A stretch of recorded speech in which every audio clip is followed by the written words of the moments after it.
Hello again, humans!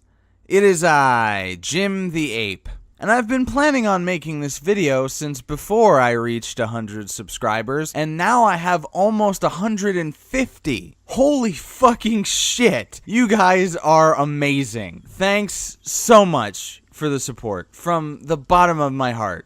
Seriously. By the way, the Ape Answers video will be happening. I just want to give it at least a week from the release of the 100 subs video. So if you would like to ask me a question about anything, feel free to leave it in the comments of that video, and I'll be answering it soon. Link will be in the description, of course.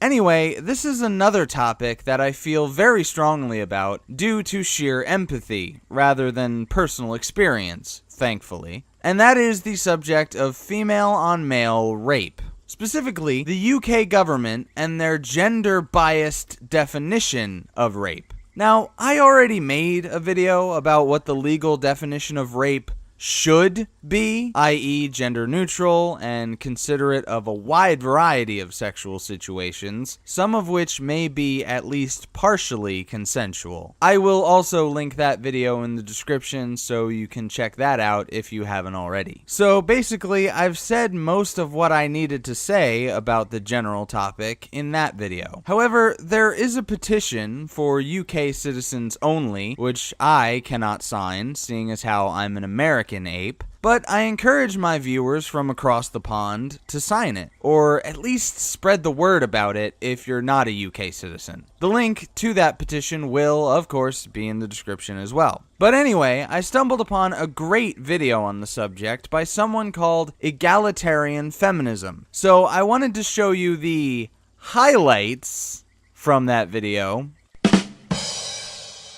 You'll see why that's a pun when you see what she looks like. I didn't cut much of the substance out of her video, just a lot of non-verbal expressions of frustration and taking deep breaths after angry rants and stuff like that. Stuff that I would edit out of my own audio, and likely am doing in this video, and I better stop before I get too meta. As always, the link to the original video will be in the description so you can watch it in its entirety. As far as people who call themselves feminists go, this particular one is not bad, in my opinion. I think it's the egalitarian part. I think that helps. Anyway, enjoy this condensed version of her video. I'll catch you next time. Stay great, apes. My name is Blaise Wilson for the Egalitarian Feminist community. And I don't speak for all women, but as a woman, I am disgusted by how the UK government has decided to treat women's impact and agency. I demand to be equally responsible for my actions, for my choices. I demand to be responsible for the impact that they have. I demand to be equally responsible to men. And the UK government seems to think that I am a child, that I don't deserve that I must be protected for my own good, for my own choices, for my own actions. So yeah, the UK government are just happy that a woman's action is worth less than a man, that they're taken less seriously. The Sexual Offences Act 2013 is demonstrably gendered against the victims of female perpetrators. The sexual language throughout it, using he constantly. And the actual definition of rape is that it must require penetration with a penis without consent. A woman physically can't penetrate a man with her penis because, oh, shock horror, biology. The very definition is demonstrably sexist. Now, I'm not a rapist, I haven't forced anyone into sex, but if I ever did, if I got drunk and I jumped on my husband and and he didn't want to and I forced myself on him, I demand equal justice. We've had a petition going for a while and the UK government have responded to it. Here is a summary, so I'm not going to quote the entire thing, but I'm going to quote the parts of it. So the UK response: all non-consensual sexual penetration is dealt with by specific serious offences. In consultation, there was a considerable amount of agreement that rape should remain an offence of penile penetration. We have no plans to amend the legal definition of rape. So, screw all the victims of females who don't have a penis to penetrate them, because, they're not rapists, apparently. This is literally the definition of rape culture. This is the UK government being rape apologists, supporting perpetrators of rape and denying their victims. They were like, oh, well, there's fewer female rapists. Yeah, because that's a great excuse to exclude them from equal treatment. Oh, there's less of them. Do you know what? There's not many murders in the world. So, we should just, female murder perpetrators, we should just treat them separately from the men. Because, there's fewer of them. What? Not only that, but the impact. The crime survey for England and Wales, which informs the government of how many offences there are. So one of their questions on this survey is, has anyone ever forced you to have sexual intercourse or taken part in some other sexual act when you were not capable of consent or when you made it clear you did not want to? Excellent, brilliant, amazing, would capture all the options, both male and female victims and male and female perpetrators. Oh, except that they then add this caveat. By sexual intercourse, we mean vaginal, anal, or oral penetration. Well, so, according to the criminal survey for England and Wales, as a woman, I can't have sexual intercourse. Yeah, great way of reducing me to an object. Thank you for just removing all of my sexual agency. Thank you for just treating me like a piece of meat who doesn't have any choice, because I can't have sexual intercourse with anyone because I can't penetrate them. The follow-up question, these are the answers that they give you just to really hammer home just how sexist and monstrous this is. So they go, well, how this forced sexual intercourse that you said that they did? These are the options. Penetrates your vagina or anus with their penis. Penetrated your vagina or anus with an object, including fingers. Penetrated your mouth with their penis. Or did some other sexual act not described above. Don't answer or don't know or don't want to answer. So those are your options. So when a woman forces a man to have sex with her, the only option they have is, did some other sexual act not described above? Oh, women are incapable of forcing men to have sex with them. Oh yeah, despite the fact that actually when they asked, according to the CDC, when they actually asked men if they were made to penetrate, they found equal victimisation for the 12 years previous to when the report was done between men and women. 70% of the perpetrators were women. So, yeah, when the UK government goes, oh, well, women do it less. Well, of course they do, because your gendered definition excludes half the populace. Well done! The gender definition of the UK legal definition of rape has a massive impact on the research done, on the evidence provided.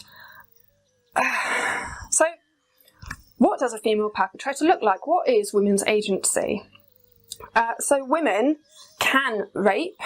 They can, well, not according to the UK government, a woman can force herself onto others, both male and female victims, by threats of violence, including threatening their lives, sometimes with a weapon, physical and emotional domination, abuse and aggression.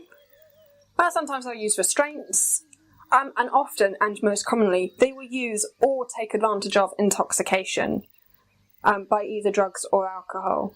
So yeah, it can happen. The evidence states that victims, regardless of gender, of perpetrators, regardless of gender, are actually impacted in similar ways. So, both men and male, but firstly, physical arousal. Physical arousal is a physical thing. It doesn't require mental consent. So a woman can lubricate and a man can get an erection during high states of emotion. It does not have to be sexual arousal. It could be fear. So yeah, that's a massive thing. They can also orgasm.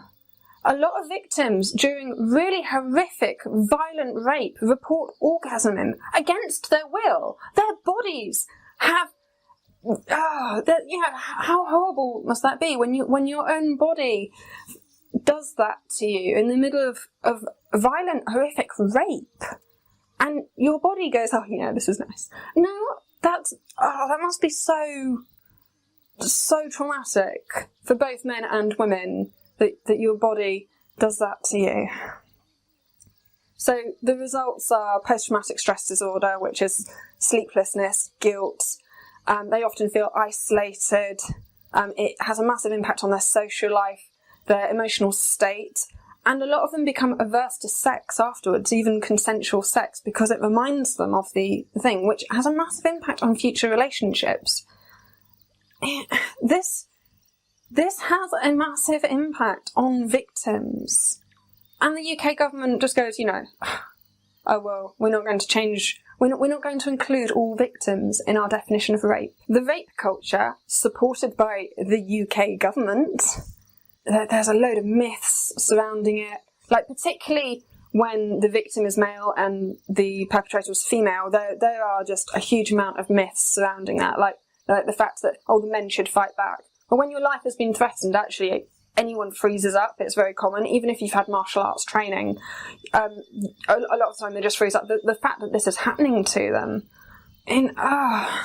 there's just a huge amount of these rape myths. There are women out there who don't care about the victims. There are women out there who are hugely callous and just want to do what they want and don't give a stuff. And this happens. So a woman is perfectly, when you think about those things and what that looks like in a woman, it's much easier to imagine her forcing herself on others, whether they be male or female. At the moment, the law doesn't protect lesbians. The law doesn't protect transgender. So when someone trans from one gender to another, they either gain or lose protection, and they either gain or lose responsibility under this rape law. It's the current year, for crying out loud. Why is this okay? Why do transgender people get treated differently depending on where they are in their transition? That's ridiculous.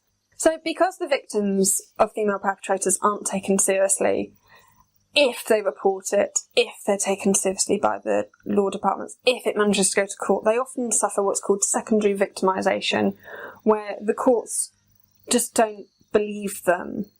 Belief is a massive part of supporting a rape victim. This isn't to say that every victim should be automatically believed and the perpetrators automatically thrown in jail without due process. Absolutely not. But you can support a victim and investigate. The investigation is the show of belief. But just listen and believe, no. Listen and investigate.